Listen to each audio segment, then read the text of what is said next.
રામ રામ જય માતાજી મારા વાલેડા। સુખનો સૂરજ ઉગીને થોડોક ઉપર ચડી ગયો છે અને બધા માટે હંમેશા સુખનો સૂરજ ઉગે તેવી આશા રાખું છું ભાઈ। ને આપણે આજે તેલ વાવીએ છીએ ગુજરાત 3 નંબર।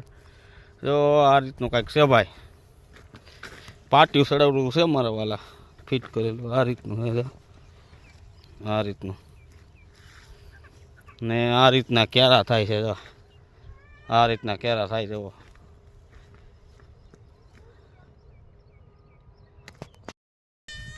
રામ રામ જય માતાજી મારા વાલેડા। સુખનો સૂરજ ઉગીને થોડોક ઉપર ચડી ગયો છે અને બધા માટે હંમેશા સુખનો સૂરજ ઉગે તેવી આશા રાખું છું ભાઈ। ને આપણે આજે તેલ વાવીએ છીએ ગુજરાત 3 નંબર।